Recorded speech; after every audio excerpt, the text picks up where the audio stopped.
Hi there.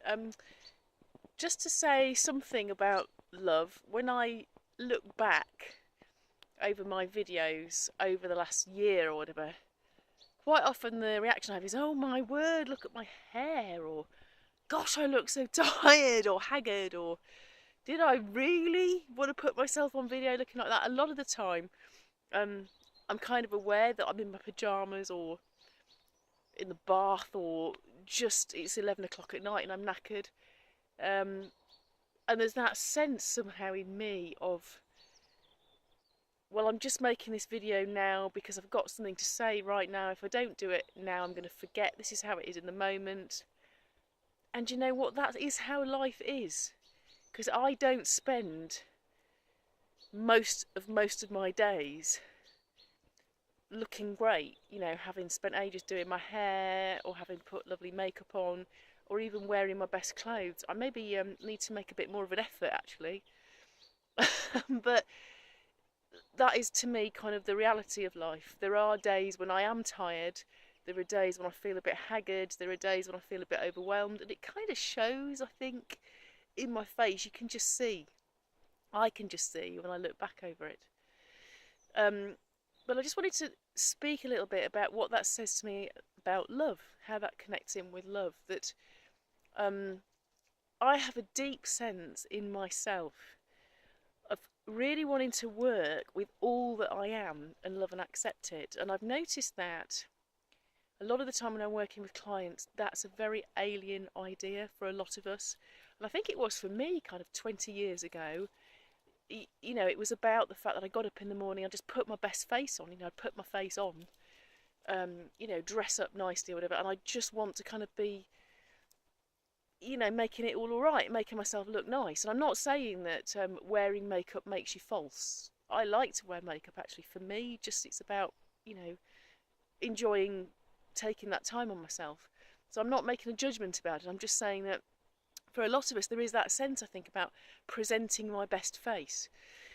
And it really struck me recently. I've had a few clients coming to talk to me about not being able to lose weight. You know, years of frustration of yo-yo dieting, going on the diet, losing an awful lot of weight, in many cases several stones, getting to a certain point and then just losing the plot and it all goes back on again. And that happens over and over again. Similarly with people trying to stop smoking. All these sort of habits that we want to wean ourselves off because we know they're not great, but somehow we just go back to them, whether it be drinking alcohol or like being addicted to relationships that we know maybe aren't great for us, but we still go back to those same patterns of behaviour. Because it's almost like trying to hold a beach ball under the water. We can do it for so long and then it pops up again. And, you know, let's take the example of losing weight as one example. It's like we feel disgusted with ourselves. People say to me, oh, I just feel so disgusted. I look at myself in the mirror and I'm like, I can't bear to look at myself. I hate it. I'm fat. I feel depressed. I feel self-critical. I don't like myself. Why would anybody else like me? Look at me. It's disgusting. And here I am stuffing another bag of crisps into my face.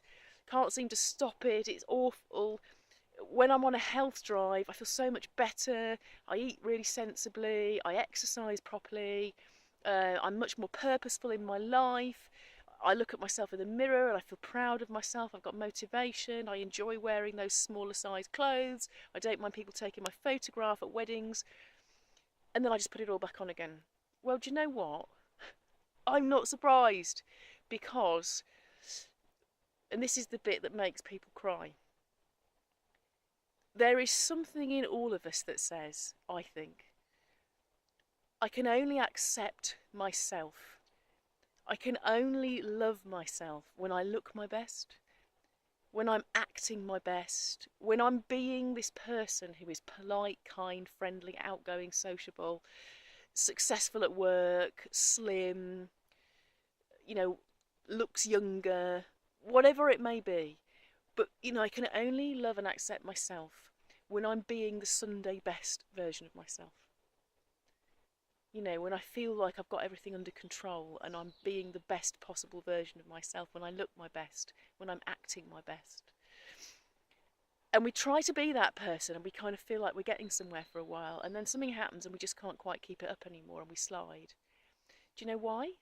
Well, I think what it is that when we get to that place we want to be, when we basically lose that weight and we get to our target weight, or when we manage to knock our drinking on the head and we're feeling good about being teetotal and we're managing it, or when we stop whatever that behaviour is that might give us a quick satisfaction,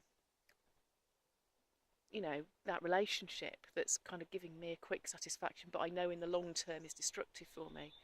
Whatever that behaviour is that we manage to stop doing and we start doing the healthy thing, going to the gym, eating healthy, whatever it is, and people start telling us that we look great, and they start complimenting us on our fresh healthy skin or our nice slim figure or whatever it might be, there's something inside of us that says, yeah, but this is just me acting out my Sunday best. This is me behaving like a good person. This is me while I'm managing to get it all right, and you're telling me I look great, or you're telling me I seem to be, you know, sorting out my life. You know, you're telling me nice things about myself. But you know what?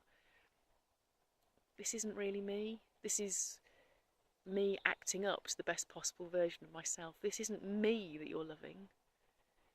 You're just loving this part of me that's acting out, being this great person.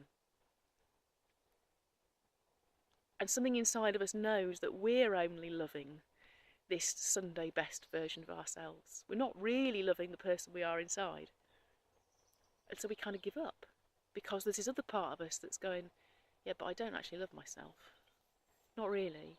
And that is shame, that says, if you really knew what I was like underneath this lovely slim person who's lost 3 stone, if you really knew what I was like when I'm absolutely acting out my worst moments, when I'm in a foul temper, or I'm being unfriendly, or I'm having a panic attack, or I'm needing to drink a bottle of wine just so I can chill out and be sociable.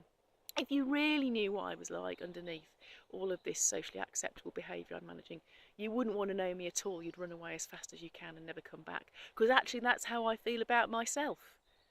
When I'm not getting all this stuff right, I don't like me, I don't love me, I don't accept me. I can't look at myself fat in the mirror and go, God, I love you anyway. So it seems to me that there's something profoundly healing about being able to be with ourselves when we're not made up, when we're not looking our best, when we're not behaving our best, when we're not behaving with self-control and decorum and politeness and beauty and sparkliness, when we look fat or unkempt, or the grey roots in our hair are showing, or we feel wrinkly and lined and old, or whatever it is, being able to be with ourselves and just say, do you know what? I love you anyway, because you are beautiful and I love and accept you. How hard is that? But that's where I want to be, and that's what I see with my clients. I see that is the beginning of healing. That is the beginning of healing, is to love ourselves absolutely unconditionally, you know, without putting any qualification on it at all. No matter what, I love me. Okay, catch you later. Bye.